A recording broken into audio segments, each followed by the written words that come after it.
सबसे पहले हमने बताया था कि समलंब चतुर्भुज में जो है दो तरीका का क्वेश्चन आएगा, एक हाइट डाला रहेगा, दूसरा हाइट नहीं डाला रहेगा। ठीक है, हाइट नहीं डाला रहेगा, हाइट डिफाइन करके फिर समलंब चतुर्भुज का क्षेत्रफल निकालना है। एक में हाइट डाला रहेगा, उसका क्षेत्रफल निकालना है। इस टाइप के क्वेश्चन हमने बता रखा है पीछे वाले वीडियो में। आज का जो होगा मेरा कि समलंब चतुर्भुज का एरिया डाला रहेगा, समांतर भुजा में से एक भुजा गायब रहेगा, उसको निकालना रहेगा, या समांतर भुजा अनुपात में डाला रहेगा तो उसको निकालना है। ठीक है, तो समलंब चतुर्भुज में जो भुजा गायब रहेगा उसको कैसे डिफाइन करेंगे, चलिए देख लेते हैं। अब देखिए पहला क्वेश्चन जो आपको दिखेगा यहाँ पे, वो देखिए क्या है। क्वेश्चन में कह रहा है कि किसी समलंब चतुर्भुज की समांतर भुजा 52, 27 तथा अन्य दो भुजाएं 25, 30, तो समलंब चतुर्भुज का क्षेत्रफल क्या होगा। अब देखिए यहाँ पे क्वेश्चन क्या है। यहाँ पे जो क्वेश्चन है कि समांतर भुजा, यहाँ पे हमने फिगर ड्रॉ कर लिया। जब तक हाइट ना बोले, बीच की दूरी ना बोले, समलंब चतुर्भुज का फिगर ऐसे ही बनाना है। इसका नाम दे दीजिए ए, बी, सी और डी। इसमें कहा है समांतर भुजा। समांतर भुजा एक 52 और एक 27, तो जो बड़ा वाला होगा उसको आप 52 कह दीजिए और जो छोटा वाला होगा उसको 27। और आगे है अन्य दो भुजा, अन्य ये दो भुजा, इसको हाइट नहीं कह सकते, अन्य नाम लिया है, ना ही बीच की दूरी बोला है ना ही लंबवत, तब इसको एक को 30 और एक को 25 डाला हुआ है। आप यहाँ पे 25 यहाँ पे 30 डाल सकते, कोई दिक्कत नहीं है। और टोटल का टोटल भुजा सेंटीमीटर में है, तो आप सेंटीमीटर लगा देंगे। ये जो इसकी लेंथ है, ये यहां से लेकर के यहां तक की लेंथ है, डी से लेकर के सी तक की, ये जो है 52 सेंटीमीटर इसका लेंथ है। हमें इसका एरिया निकालना है। आपने जो है पीछे वाले वीडियो में देखा है कि इसमें जो है हाइट नहीं है, मींस यहाँ पे हाइट पहले हमको डिफाइन करना पड़ेगा। सबसे पहले समलंब चतुर्भुज का जो होता है क्षेत्रफल, वो हमको हमेशा याद रखना है कि 1/2 समांतर भुजा का योग गुने ऊंचाई। हमेशा इसी फॉर्मूला पे निकलेगा एरिया इसका, समलंब चतुर्भुज का।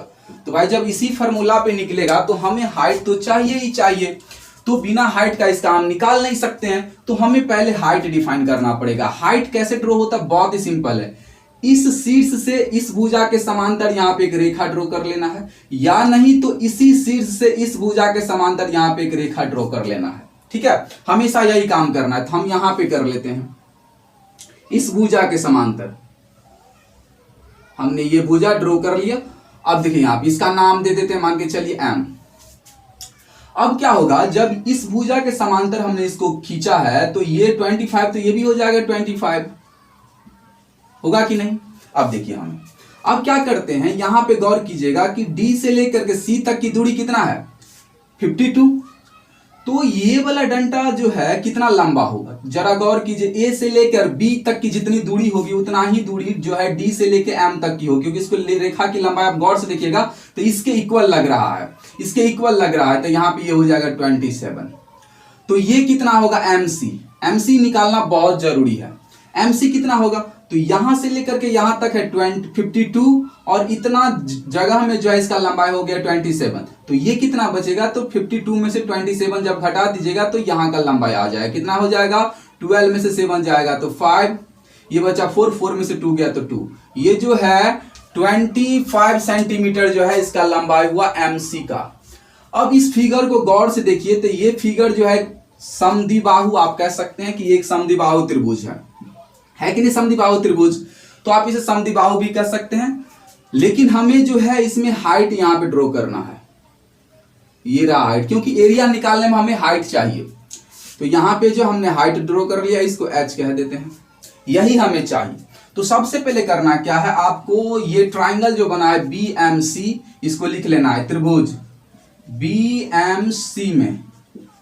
बीएमसी में क्या करना है, इसको एक भुजा को आप जो है ए, इसको बी और इसको सी कह दीजिए।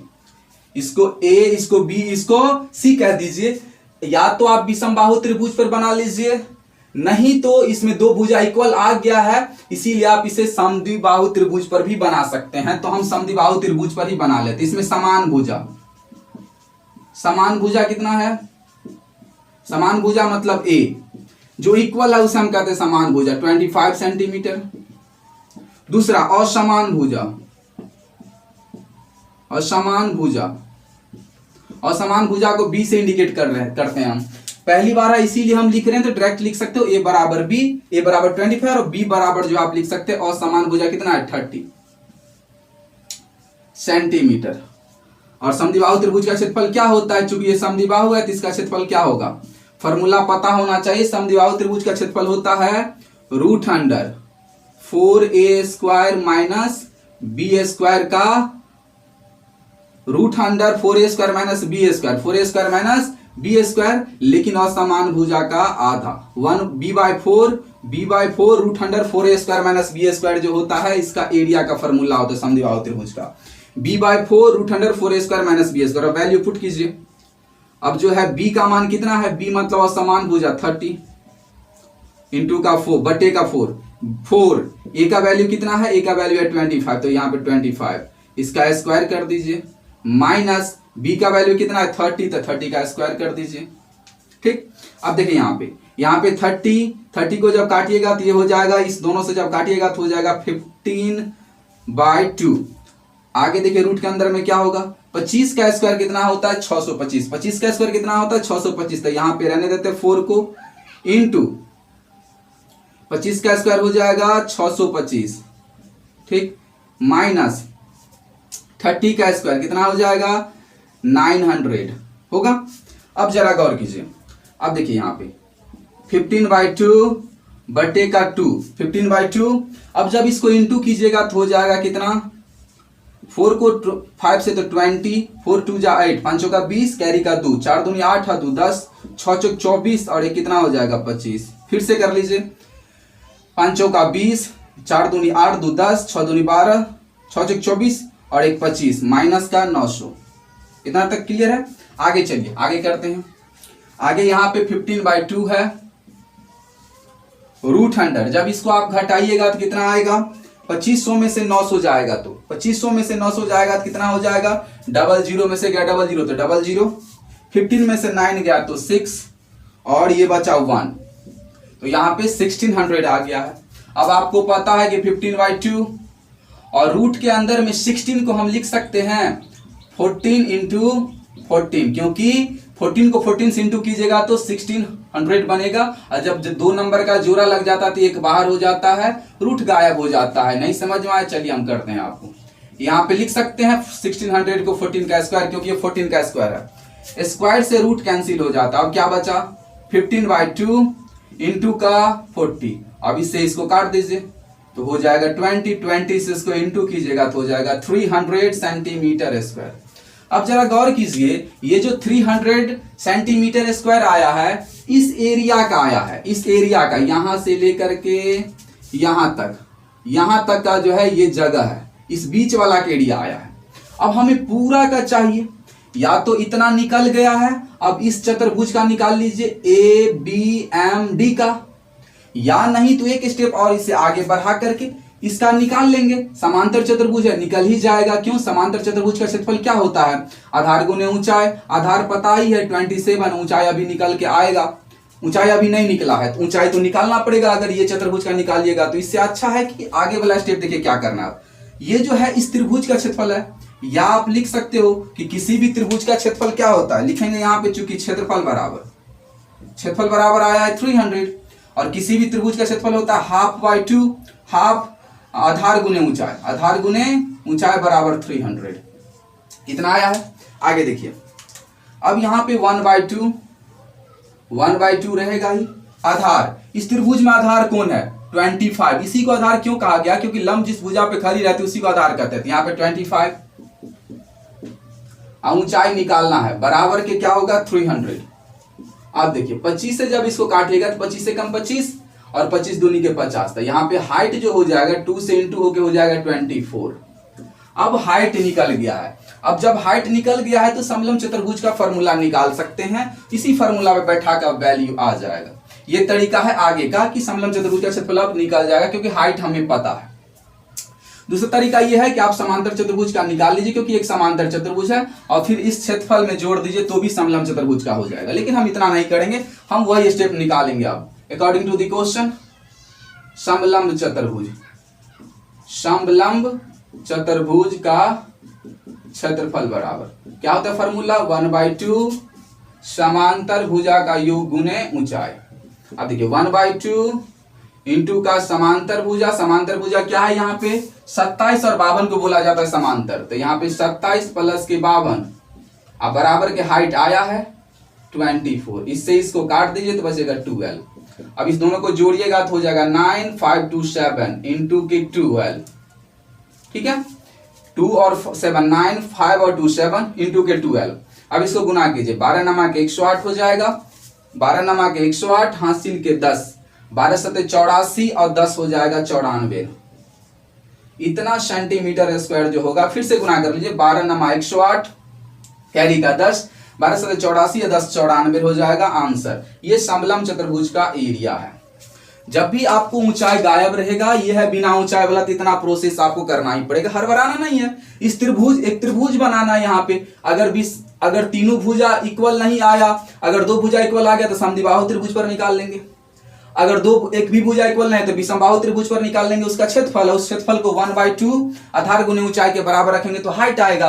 हाइट से जो है समलम चतुर्भुज का फॉर्मूला बैठा करके वैल्यू पुट करके आंसर आ जाएगा आपका। ये नहीं देखना है कितना लंबा हो गया, लंबा से फर्क नहीं पड़ता, बहुत सिंपल है। यहां ड्रॉ कीजिए या नहीं तो यहां ड्रॉ कीजिए, इसकी मदद से वो त्रिभुज बनेगा। त्रिभुज का आपको क्षेत्रफल निकालना पकड़ना है। इस त्रिभुज को चाहे तीनों भुजा इक्वल हो, दो भुजा इक्वल हो, एक भुजा समान हो, कोई भी हो, आप विषमबाहु त्रिभुज का फॉर्मूला लगा के निकाल सकते हैं, या नहीं तो दो भुजा इक्वल है तो समद्विबाहु भी लगा के निकाल सकते हैं। हमने आपको दिखाया यहाँ पे विषमबाहु त्रिभुज का भी क्षेत्रफल लगा सकते थे, √100 × b वाला, तब पर भी इतना ही आता क्षेत्रफल 300, या नहीं तो यहाँ पे दो भुजा इक्वल था तो हम समद्विबाहु का ही लगा दिए। जो आएगा उसको 1/2 के बराबर रख देना, उससे हाइट आएगा। हाइट आने के बाद जो है इसी फॉर्मूला समलम चतुर्भुज के फॉर्मूला में जब वैल्यू सारा पुट कीजिएगा तो समलम चतुर्भुज का क्षेत्रफल बनेगा। तो आपने जो है ये क्वेश्चन समझा होगा। अगर ये क्वेश्चन समझ आ गया है तो आप जो हमें कमेंट कीजिए कि हमें समझ में आ गया। चलिए अगला क्वेश्चन लेते हैं। अगला क्वेश्चन है कि एक समलम चतुर्भुज PQRS में जो है P कौन समकोण है, S कौन समकोण है और इसकी भुजाओं की माप चित्र में दर्शाया गया है। तो समलम चतुर्भुज का क्षेत्रफल ज्ञात कीजिए। यहाँ पे फिगर डाला हुआ है, देखिए यहाँ पे ये फिगर ऐसे है। ये एक समलम चतुर्भुज है, इसमें खुद नाम डाला हुआ है PQR और S, और कहा है कि P कोण और S कोण 90 डिग्री है। ठीक, आगे देखिए क्या कहा है। 90 डिग्री है और इसका जो है एक भुजा है 20 और ये है 25, ठीक, ये है 13 और ये है 12 और ये है 13। सेंटीमीटर में है, सेंटीमीटर में है, सेंटीमीटर में है, ये भी सेंटीमीटर में। तब कहता है इस चतुर्भुज समलम चतुर्भुज का क्षेत्रफल बताइए। अब जरा गौर कीजिए, इसमें जो है हाइट नहीं बोल रहा है, कह रहा है कि एक समलम चतुर्भुज है PQRS जिसमें P कोण और Q कोण जो है समकोण है, तब इस समलम चतुर्भुज का क्षेत्रफल बताइए। तो हमें समलम चतुर्भुज में चाहिए समांतर भुजा, तो भाई समांतर भुजा यहाँ पे डाला हुआ है, A और B डाला हुआ, और हमें चाहिए हाइट। हाइट तो नहीं शो हो रहा, हमने बताया कि जब तक इसको बोले ना कि हाइट ऊंचाई बीच की दूरी, तब तक इसको हाइट नहीं लेना है। ये तो पक्का नहीं लग रहा है, ये तो तिरछी है, हाइट हो ही नहीं सकता। ये होगा, आपको समझना पड़ेगा कि जब 90 डिग्री बनता है तो रेखा लंब ही होता है, ऊंचाई ही होता है, बीच का दूरी ही होता है। तो जब 90 डिग्री बने तो जिस भुजा पे 90 डिग्री बनता है वो सीधी रेखा जो 90 डिग्री बना रहा होता है वो ऊंचाई ही कहलाता है, तो आप इसे h कहेंगे। तो 12 जो है यहाँ पे h है। तो ये बहुत सिंपल है, हमें h पता है तो इसको हम इजीली बना लेंगे इसी फॉर्मूला पे। क्या होता है, निकालेंगे समलम चतुर्भुज, समलम चतुर्भुज PQRS का क्षेत्रफल क्या होगा 1/2। इसमें हाइट डाला हुआ है तो हमें वो प्रोसेस करने का जरूरत है, सीधे वैल्यू पुट करें, समांतर भुजा का योग गुने ऊंचाई। अब यहाँ पे वैल्यू पुट कीजिए 1/2। A इसको बोला जाता है, B इसको, या आप इसको B इसको A बोल सकते हैं, कोई दिक्कत नहीं है। यहाँ पे 20 अब प्लस के 25 इंटू का हाइट यही लेना पड़ेगा क्योंकि 90 डिग्री यहाँ पे बन रहा है ना कि यहाँ पे, तो यहाँ पे होगा 12 को 2 से डिवाइड काट दीजिए तो 6। अब इस दोनों को जोड़िएगा तो 20 और 25 हो जाएगा 45 इंटू का 6। अब इस दोनों को जब आप इंटू कीजिएगा तो कितना हो जाएगा 6 5 जा 30, कैरी का 3, 6 4 जा 24 और 3 कितना हो जाएगा 27 सेंटीमीटर स्क्वायर। तो आपने देखा कि हाइट डाला हुआ था तो कितना आसान था, इसमें हाइट को पकड़ना था कि आखिर हाइट कौन सा होगा। तो 90 डिग्री बन रहा है मतलब वो हाइट ही, 90 डिग्री का मतलब हाइट, लंबवत भुजा है। ठीक है, अगला क्वेश्चन देखिए। अगला क्वेश्चन में क्या कह रहा है कि समलंब चतुर्भुज का क्षेत्रफल डाला हुआ है 200 मीटर स्क्वायर और इसकी ऊंचाई 8 मीटर है। तो समांतर भुजा में एक भुजा दूसरी भुजा से 6 मीटर अधिक हो तो दूसरी समांतर भुजा की लंबाई क्या होगा। बहुत सिंपल क्वेश्चन है, इसको भी बारीकी से देखेंगे हम। चलिए, क्वेश्चन में क्या डाला हुआ है कि एक समलंब चतुर्भुज है। ठीक है, इसमें फिगर नहीं डाला हुआ है, तो जब फिगर नहीं मेंशन रहता है तो हम हमेशा ऐसा ही फिगर बनाएंगे जिसमें हाइट ना दिखता हो। हाइट नहीं है इसमें, इसका नाम ए दे देते हैं, बी सी और डी। कहा क्या है कि हम आपको क्षेत्रफल बता देते हैं कि इसका क्षेत्रफल है 200 मीटर स्क्वायर। ठीक है, अब ये क्या कहता है कि इसका आपको हम हाइट भी बता देते हैं। हाइट जो है वो है 8 मीटर। फिर क्या कहा है कि इसका जो ये समांतर भुज, इसको बी मानते हैं, इसको ए और इसको बी, इसमें से जो है एक भुजा से दूसरी भुजा 6 मीटर ज्यादा है। हमें तो ये पता नहीं, ये तो हमें चाहिए फॉर्मूला में। हाइट डाला है तो समझना है कि सवाल आसान है, हाइट डाला है तो समझना है कि सवाल आसान है, लंबा नहीं बनेगा, कुछ ना कुछ इजी प्रोसेस होगा। हमें ए और बी चाहिए, हमें गायब है। लेकिन एक जो है रास्ता डाला हुआ है कि ए और बी ये समांतर भुजा है ना, तो इसमें से जो है एक भुजा दूसरी भुजा से 6 मीटर ज्यादा है। तो आप खुद अनुमान लगा, इससे इसी भुजा से ये ज्यादा होगा क्योंकि ये लंबा होता है। तो हम क्या कर लेते, ए को मान लेते कि भाई साहब ये x मीटर रहा होगा। ठीक है, x मीटर मान लेते हैं कि इसकी लंबाई x मीटर। तो b ऑटोमेटिक पता चल जाएगा, कितना हो जाएगा, x प्लस के 6 होगा कि नहीं।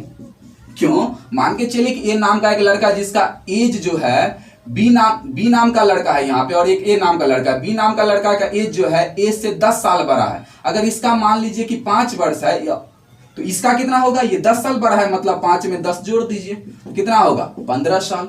उसी तरीका से जो है यहाँ पे एक भुजा जो है दूसरी भुजा से 6 मीटर अधिक है, तो हम इसको ए माने हैं, इसको बी, यही बड़ा भी होना चाहिए क्योंकि ये लकीर बड़ा होता है। एक को माने x तो दूसरा x प्लस 6 मीटर होगा। तो बहुत सिंपल, लीजिए सवाल बन गया। अब ये x, तो ये हो जाएगा x प्लस 6 होगा। अब देखिए, हमें इस भुजा का काम ही नहीं रहता है, हमें इस भुजा का काम ही नहीं रहता, इसमें हमें हाइट का ही काम रहता है, समांतर भुजा का। लेकिन जब हमें हाइट नहीं डाला रहता तब इस दोनों भुजा का हमें जरूरत पड़ जाता है। ठीक है, अब देखिए, हमें जो जो इस फॉर्मूला में चाहिए वो है, तो हम निकाल लेंगे। अब देखिए, क्यों, क्योंकि क्षेत्र, इस फॉर्मूला से क्षेत्रफल निकलता है। आज क्षेत्रफल हमको डाल ही दिया है कि 200 है, तो जब क्षेत्रफल डाल दिया है तो एक ही चीज तो मिसिंग है, x का वैल्यू आ जाएगा। अब देखिए कैसे, यहां पे मानेंगे, यहां पे एक लाइन लिखना पड़ेगा कि माना कि एक समांतर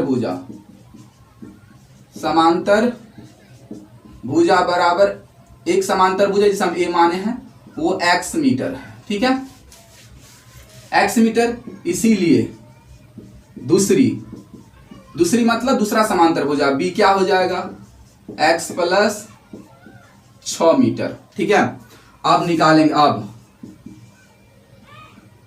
लिखेंगे, अब चूंकि क्षेत्रफल डाला हुआ है किसका, समलंब चतुर्भुज का क्षेत्रफल, लिखेंगे चूंकि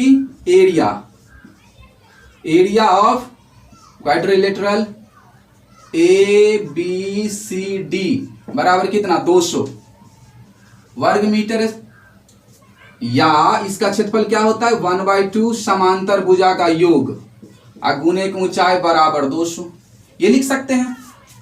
अब देखिए यहाँ पे 1/2 रहेगा ही, पहला समांतर भुजा क्या माने हैं, x, और दूसरा क्या माने हैं, x प्लस 6, तो x प्लस 6 यहाँ पे डिब्बा लगाते, लेकिन यहाँ पे ये पॉजिटिव है तो साइन में कोई चेंजिंग नहीं होगा, इसीलिए मेरा एक डिब्बा से ही काम चल जाता, नहीं तो यहाँ पे मिडिल ब्रैकेट लगाना पड़ता। अब देखिए, और इनटू का हाइट तो हमें पता है कितना, यहाँ पे देखिए हाइट मेंशन है, यहाँ पे आप लिख भी सकते हैं 8 मीटर, तो हाइट है 8 मीटर बराबर के 200। अब देखिए 8 से आप इसको काट सकते हैं, 8 दूनी के 16, 8 पंजे के 40, 25। अब यहाँ पे क्या बचा, x 2x प्लस के 6, और ये 2 चला जाएगा 25 के पास, तो हो जाएगा गुना 25 दूनी के 50। आगे का काम देखिए, अब क्या हो जाएगा, यहाँ पे 2x बचा है और यहाँ पे 56 जाएगा इस साइड, तो माइनस में हो जाएगा। आपको ये पता है प्लस में है तो सट जाएगा तो माइनस में, तो यहाँ पे 2x बराबर कितना बचा 44। तो x बराबर क्या होगा, काट दीजिए 2 2 तो 22। तो यहाँ पे जो है x का वैल्यू आया 22, मतलब इसीलिए अतः पहला समांतर भुज आ गया।